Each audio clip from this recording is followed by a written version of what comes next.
Hello again and welcome back to the next review in this series. I apologise on having to miss last week's upload. A work project actually overran on its original scope, and so sacrifices on scheduling had to be made. But it's okay now because we're back, and today's review is all about Ultimate Spider-Man issue 129. And as you can see, the front cover features Spider-Woman, aka Jessica Drew, who is the female clone of Peter Parker from the Clone Saga, and the comic also sports the Ultimatum banner as well. It doesn't really mean anything though, because although this comic has the Ultimatum banner, and technically this is part 1 of the Ultimatum event, this comic has absolutely nothing to do with the Ultimatum at all. So yeah, the comic cover may be disappointing.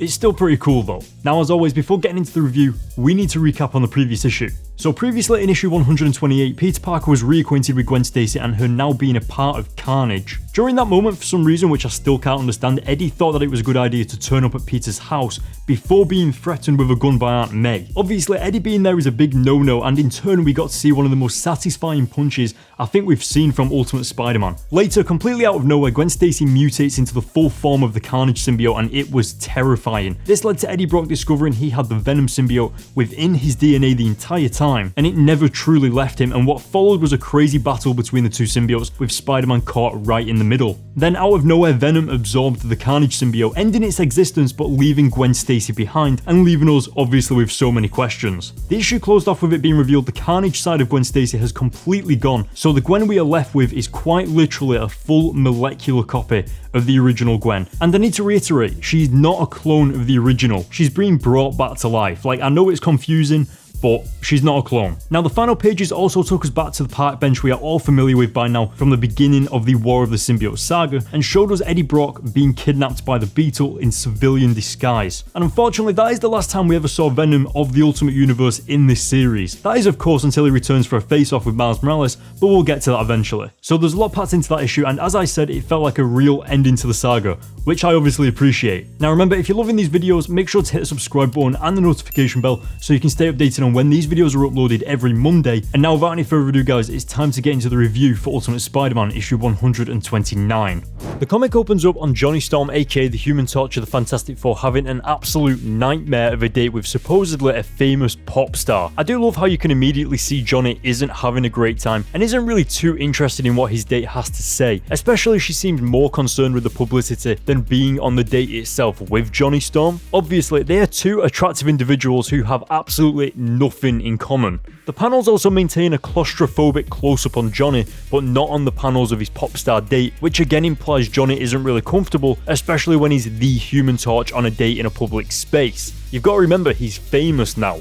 At first glance, the comic featuring Johnny Storm doesn't really mean too much because he's just another superhero, but if you've been reading this series from the beginning, it's so interesting to see Johnny as a returning character, because although his development mainly takes place in the early issues of this Ultimate Spider-Man series, and then of course in the Ultimate Fantastic Four series, as the original readers we know his history as a character. He's come a long way from how we remember him. He used to attend Peter's school hiding his powers, he then left the school entirely, he was a huge Spider-Man fan not knowing his friend Peter Parker was Spider-Man at the time. Then eventually him and his family went public with his superpowers, and they went on to become the world famous Fantastic Four and the Human Torch. And as you can see, Johnny is now dating supermodels and pop stars and seems quite settled into his luxury famous lifestyle. Obviously there's some stuff that I passed over, but you get the idea. The comic also addresses some of the obstacles Gwen has to face now that she's returned from the dead, and it's great how none of this gets brushed under the rug. Like, Gwen literally has to fit back into the world and deal with the questions and reactions from people she used to know about how she's still alive. Especially with the situation on how to get back into high school,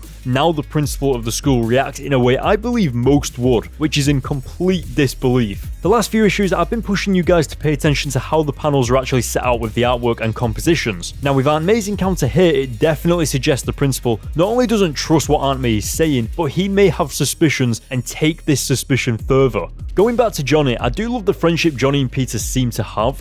They obviously understand each other quite well due to both of their very unique superhero situations, and within their crazy lives they tend to have a normal friendship, which is what makes their interactions feel so fun. I think it's quite evident this comic isn't going to have any crazy events happening just yet. Most of the issue focuses on pretty much normal scenarios, with Peter and Mary Jane hanging out, Johnny Storm being on a date, the Vulture briefly encountering Johnny for the first time. Like, all of these things aren't huge deals, even more so with a villain like the Vulture. He's not exactly difficult to take down. I mean, I believe the comic should be like this because we're just coming off the events of the previous War of the Symbiote saga, and so we can see this issue as a calm before the storm scenario. Now, the comic does introduce Jessica Drew, aka Spider-Woman, and it's hilarious how Johnny seems to immediately develop a crush on her, not knowing she is literally a female Peter Parker. It honestly fits well with Johnny Storm's character, and it's interesting how aware Spider-Woman is of the situation, with her trying to avoid stopping to talk to Johnny and answer any of his questions. Also, completely unrelated, but is this Matt Murdock Daredevil sat here when Johnny smashes into the room? That's pretty crazy.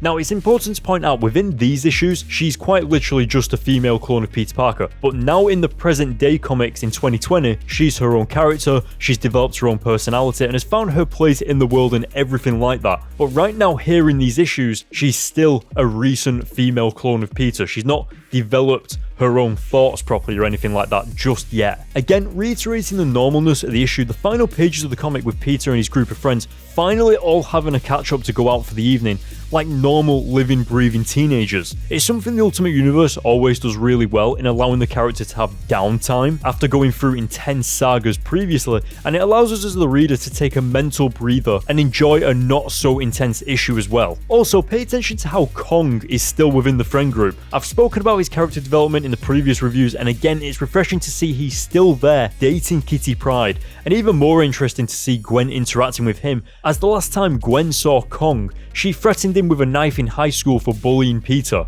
Remember that? How things change, oh my god. Anyway, the comic begins to close off with Aunt May being arrested for suspicions of her family having close relations with Spider-Man, and of course you just know this most likely came from the suspicious looking high school principal earlier in the issue.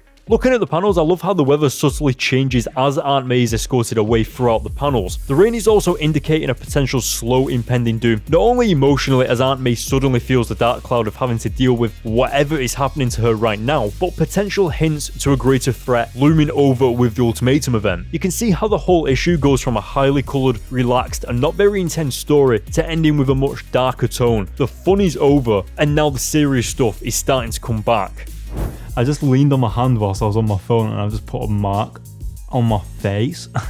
So that was a fun issue, and again I have to stress that this issue has absolutely nothing to do with the Ultimatum event. It's simply the end of the last saga and the beginning of this one. My favourite moments is when Peter and Mary Jane were on the phone to Johnny Storm. Peter is genuinely talking about having a gathering with friends for Johnny to use that as an excuse to leave his date to fight Dr. Doom. It's just how Peter carries on talking whilst Johnny isn't even answering the questions.